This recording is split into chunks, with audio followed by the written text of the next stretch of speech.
Hello. तो आप देख सकते हैं कि हमारे हंस बच्चे निकाल दिए 41 दिन के बाद। और हम लोग 8 अंडे रखे हुए थे। 8 में से 2 अंडे खराब हो गए थे तो 6 निकाले हुए।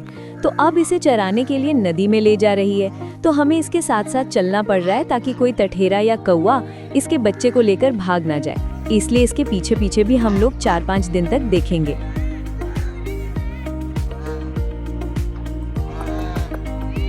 5 दिन उसके बच्चे के ऊपर नजर रखना पड़ेगा ताकि कोई चील, कुत्ता या बिलार की नाइट लेकर भाग ना जाए। तो आइए देखते हैं ले जाकर के क्या खिलाती है। पानी में बच्चे तैरते हैं या नहीं।